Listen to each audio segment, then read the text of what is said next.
પ્રયાગરાજમાં ભાગદોડ બાદ કેન્દ્ર સરકાર એક્શન મોડમાં છે। ઉત્તર પ્રદેશ સરકાર સાથે કેન્દ્ર સરકાર સતત અપડેટ મેળવી રહી છે। સ્થિતિને લઈ વડાપ્રધાન મોદીની મહાકુંભની પરિસ્થિતિ પર સતત નજર છે। જો કે 4 વખત વડાપ્રધાન મોદી વાતચીત કરી ચૂક્યા છે, તો સ્થિતિને સામાન્ય બનાવવા રાહત માટે નિર્દેશ પણ આપી દેવામાં આવ્યા છે। કેન્દ્ર સરકાર તરફથી હર સંભવ મદદની ખાતરી પણ આપી દેવામાં આવી છે। કેન્દ્ર સરકાર સતત અપડેટ મેળવી રહી છે, નજર રાખી રહી છે। સ્થિતિને સામાન્ય બનાવવાના પ્રયાસો હાલ થઈ રહ્યા છે। સ્થિતિ નિયંત્રણમાં છે, કાબૂમાં છે। સીએમ યોગી આદિત્યનાથ દ્વારા પણ મીડિયા સમક્ષ નિવેદન સામે આવ્યું હતું, જેમાં તેમણે કહ્યું હતું ભીડ વધવાના કારણે આ દુર્ઘટના સર્જાઈ છે। મૌની અમાવસ્યા જેનું ધાર્મિક મહાત્મય સ્નાનને લઈ વધારે છે, અનેક ગણું છે, જેના કારણે ભીડ વધી હતી। આજે સવારે 3.5 કરોડથી પણ વધુ શ્રદ્ધાળુઓ સ્નાન કરી ચૂક્યા છે। જોકે હવે હાલ સ્થિતિ એ થાળે પડી છે, નિયંત્રણમાં છે, જેના કારણે હવે અખાડાઓ પણ સ્નાન કરવા તરફ વળશે। સૌથી પહેલા જ્યારે વહેલી સવારે એવા પણ સમાચારો પ્રાપ્ત થયા હતા, મહામંડલેશ્વરો અને ધર્માચાર્યો દ્વારા સ્નાન ન કરવાનો નિર્ણય લેવામાં આવ્યો હતો। આ પરિસ્થિતિને કાબૂમાં લાવવા માટે તેમનો સહયોગ પણ એટલો જ હતો, પરંતુ હાલ સ્થિતિ થાળે પડતા તેઓ દ્વારા તેમની પરંપરા મુજબ સ્નાન કરવામાં આવશે, પરંતુ પહેલી પ્રાયોરિટી શ્રદ્ધાળુઓની રહેશે। શ્રદ્ધાળુઓ પહેલા સ્નાન કરશે અને ત્યારબાદ સંતો, મહંતો, ધર્માચાર્યો, મહામંડલેશ્વરો કે જે ભીડ નિયંત્રણમાં થતા તેઓ સ્નાન કરવા જશે। હવાઈ નિરીક્ષણ સતત રખાઈ રહ્યું છે, હર સંભવ મદદની ખાતરી પણ અપાઈ રહી છે। સંયમ જાળવવા અપીલ કરાઈ રહી છે। મોટા પ્રમાણમાં શ્રદ્ધાળુઓ અત્યારે પણ ત્યાં છે। જો કે પ્રયાગરાજમાં એન્ટ્રી બંધ કરી દેવામાં આવી છે। ટ્રાફિક પણ મોટા પ્રમાણમાં અહીં થઈ રહ્યો છે, કારણ કે અનેક શ્રદ્ધાળુઓ હજુ પણ અહીં આવી રહ્યા છે, પરંતુ આવતા લોકોને થોડા સમય ન આવવા માટે અપીલ કરાઈ રહી છે। અને જેવી રીતે અમારા સંવાદદાતા ઉમંગે અપીલ કરી કે હાલ ટ્રાફિક ત્યાં વધારે છે, ક્યાંક વહીવટી તંત્ર, પ્રશાસન, પોલીસની કામગીરી પર પણ સવાલો છે, તો નિષ્ફળ પણ સાબિત થયા છે। પોન્ટન બ્રિજ બનાવવામાં આવ્યા છે, તો તેને લઈને પણ સતત અપડેટ મેળવાઈ રહી છે।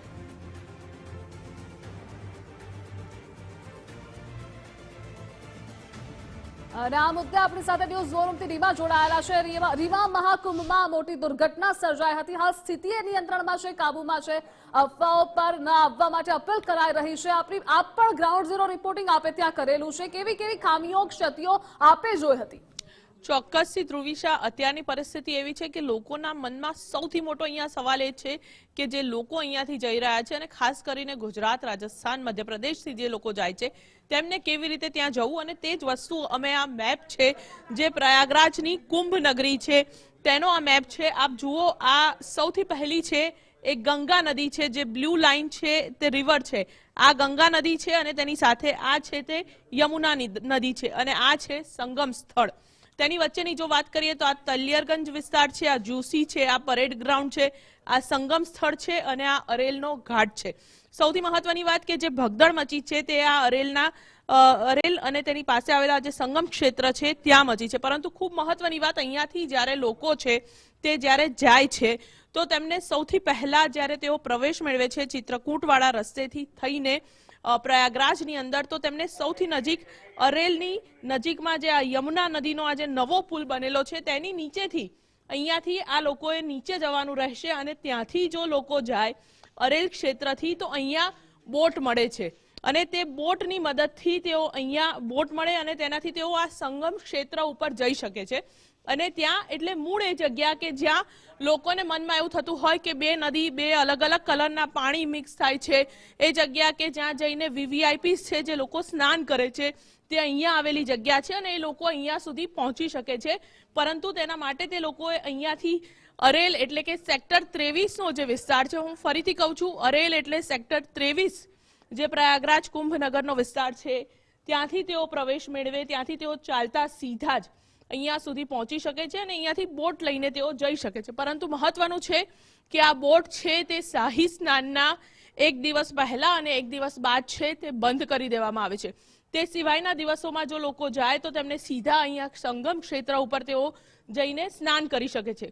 આ સંગમ ક્ષેત્ર છે ત્યાંની હું વાત કરીશ તો ત્યાં નાહવા માટે પણ પ્રોપર વ્યવસ્થા છે અને ચેન્જિંગ માટે પણ જો મહિલાઓ હોય તો તેમના માટે પણ વીવીઆઈપી ચેન્જિંગ રૂમ છે તે પણ ત્યાં બનાવવામાં આવેલા છે. આ તમામ વિસ્તારો એવા છે કે જ્યાં અહીંયા અખાડા પરિષદો આવેલી છે, અહીંયા અલગ અલગ જે સંસ્થાઓ છે તેમનો વિસ્તાર છે. આ જુસીનો વિસ્તાર ખૂબ મહત્વનો છે કે જ્યાં અખાડાઓ આવેલા છે. તમામ અખાડાઓ સાથે સાથે શંકરાચાર્યો, રામાનંદાચાર્ય તે તમામ છે ત્યાં જુસીના વિસ્તારમાં છે.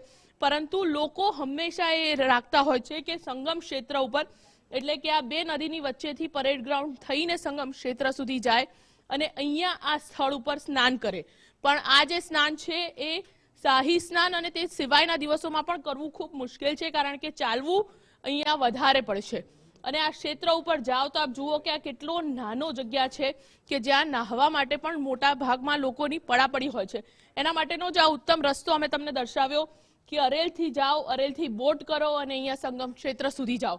અને તેમ છતાં પણ જો અહીંયા નથી પહોંચી શકતા તમે, તો આ બંને નદીનો અહીંયા સંગમ થઈ જાય અને તેની સાથે જે આગળ છે તે ગંગા નદી છે અને તે પણ સંગમની જગ્યા છે. અને અહીંયા પણ બંને સાઈડ પર અલગ અલગ ઘાટ છે તે બનાવવામાં આવ્યા છે. એટલે તમામ લોકો છે સંગમ સ્થળ એટલે કે સંગમનું જે વિસ્તાર છે ત્યાં જવાના બદલે અરેલ થઈને જાય અને આજે દર્શાવવામાં આવ્યું તે પ્રકારે જો સ્નાન કરે તો તેમના માટે ખૂબ જ ઉપયોગી છે તે સાબિત થઈ શકે છે. પરંતુ મહત્વનું છે કે આ વિસ્તાર, આ જગ્યા છે તે શાહી સ્નાન તેના એક દિવસ પહેલા અને એક દિવસ પછી આ બંધ હોય છે. જી રીમા, જોડાવા બદલ આભાર આપનો.